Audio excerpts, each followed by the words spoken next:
আপনাদের সঙ্গে বক্তব্য রাখবেন ছাত্র নেতা যাবেন।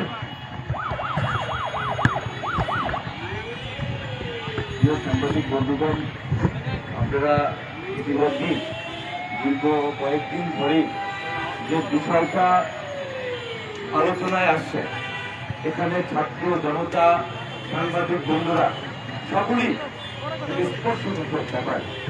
আপনারা ইতিমধ্যে জানেন আজকের এই যে ঘুরে ধরা 17টা বছর অন্ধকার যুগ ছিল, এই 56,000 মানচিত্র, সেই জায়গা থেকে ছাত্র জনতা এই রাজু ভাস্কর থেকে শুরু করে বিভিন্ন জায়গায় সাংবাদিক বন্ধুরা, পেশাজীবী সকলের জায়গা থেকে আন্দোলন সংগ্রাম চালিয়ে গিয়েছিল।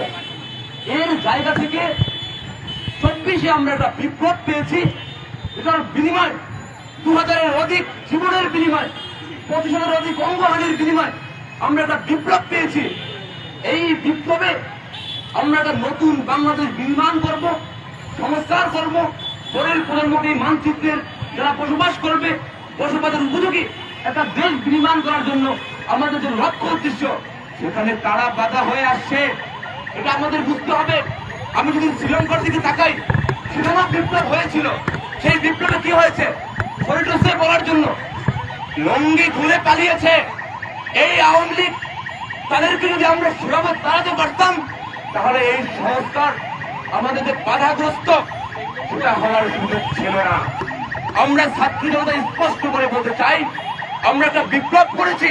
আমরা এই বিপ্লবকে টিকিয়ে রাখতে আমরা যতগুলো ষড়যন্ত্রমূলক আচরণ আমরা দেখতে পেয়েছি, এই ছাত্র জনতার দরকার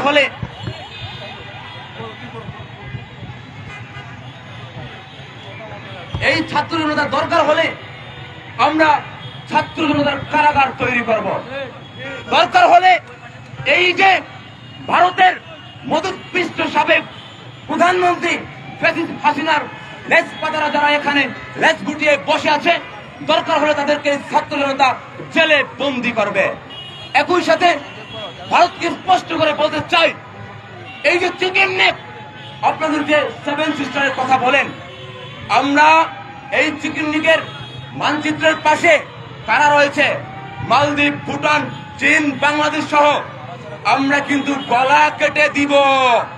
আমরা স্পষ্ট করে দিচ্ছি, আপনারা 7 সিস্টারের যে এই চট্টগ্রাম দখল করলে বঙ্গোপসাগরের ব্যবসা বাণিজ্য ভালো হবে, এটার স্পষ্ট বার্তা। আপনারা যদি সেখানে আমার 71-এ 30 লক্ষ শহীদ হয়েছে, আমার বাপ দাদারা জীবন দিয়েছে, এটা করার জন্য নয়। আমরা স্পষ্ট ঘোষণা দিতে চাই, যদি আপনারা এই 56,000 বর্গ মাইল যদি হাত দিন, চোখ দিন, আপনাদেরকে কিন্তু আমরা সেই চিকেন নিকে হাত দেব বলে দিচ্ছি। বন্ধুগণ, অনেক ছাত্রদের কথা বলবে, ধন্যবাদ। সংগ্রামী সহযোদ্ধা বন্ধুগণ, এই মুহূর্তে আপনাদের সঙ্গে বক্তব্য রাখবেন বিপ্লবী ছাত্র নেতা 24-এর আন্দোলনের অন্যতম সম্মুখভাগের সহযোদ্ধা মামুনুর রশিদ।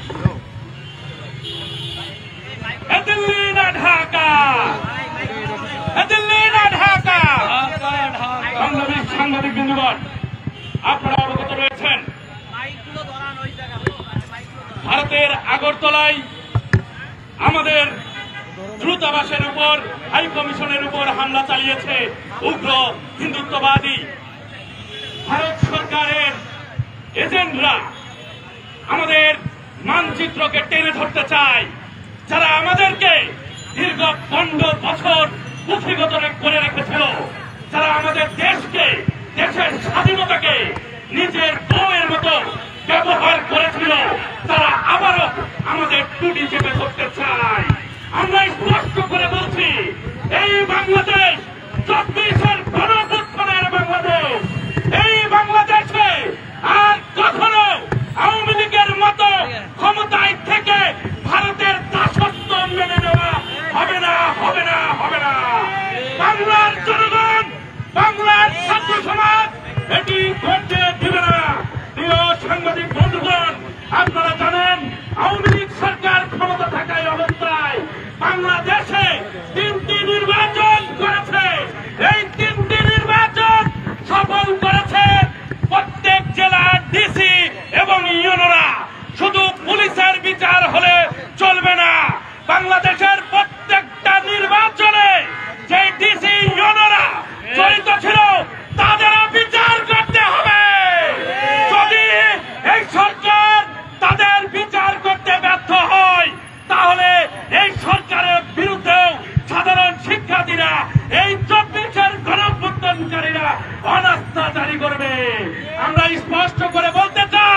সেই সব জেলার ডিসির এবং ওসিরা, থানার ওসিরা এখনো আওয়ামী লীগের এজেন্ডাদের নিয়ে, আওয়ামী লীগের সাবেক নেতৃবৃন্দদের নিয়ে মিটিং করছেন।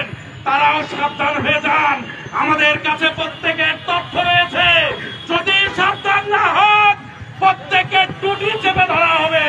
সংগ্রামী ছাত্র জনতা, যে কোন রকম ষড়যন্ত্রকে রুখতে বাংলার জনগণ, বাংলার ছাত্র জনতা প্রস্তুত রয়েছে। জন্ম যখন হয়েছে মৃত্যুবরণ করতে হবে। এই মৃত্যুবরণ যদি রাজপথে হয়, আমরা সেই মৃত্যুবরণকে বরণ করে দিতে প্রস্তুত রয়েছি। আল্লাহ হাফেজ। আপনি বসেন, বইসা ধরেন ভাই। সংগ্রামী সহযোগিতা বন্ধুগণ, বাংলাদেশকে যারা দুর্ভাবে তাদেরকে হুঁশিয়ার করে দিতে বলতে চাই, 1971 সালে এই নিরস্ত্র বাঙালি কিন্তু পশ্চিম পাকিস্তানকে পরাজিত করেছিল। 2024 সালে নিরস্ত্র ছাত্র শ্রমিক জনতা অস্ত্রধারী হাসিনাকে এই বাংলাদেশকে বিতাড়িত করে ভারতে পাঠিয়েছে। সংগ্রামী সহযোগিতা বন্ধুগণ, এই মুহূর্তে আপনাদের সামনে বক্তব্য রাখবেন বিপ্লবী ছাত্রনেতা শাকিল মিয়া।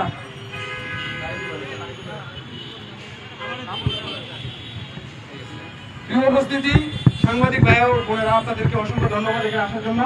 আপনারা জানেন আমাদের বাংলাদেশের ভারতের যে হাই কমিশন, সেখানে কিন্তু উগ্রবাদীরা হামলা চালায়। কিন্তু সেখানে কি শুধুমাত্র উগ্রবাদীরা ছিল? আপনারা দেখবেন সেখানে কিন্তু ভারতীয় যে নিরাপত্তা বাহিনীর সদস্যরা, তারাও কিন্তু সেখানে ছিল। আমরা মনে করি এখানে শুধুমাত্র ভারতীয় নিরাপত্তা বাহিনীর সদস্যরা ছিল না, এখানে ভারতের যে দায়িত্বশীল মন্ত্রীরা যারা, তারাও কিন্তু সেখানে ছিল। আপনি দেখবেন বিজেপির সদস্যরা তারা কি ধরনের উস্কানিমূলক কথাবার্তা বলতেছে। আমরা বলতে চাই ভারতের জনগণের সাথে আমাদের কোনো শত্রুতা নেই। আমরা বলতে চাই এই যে ভারতের উগ্রপন্থী যারা আছে, তারা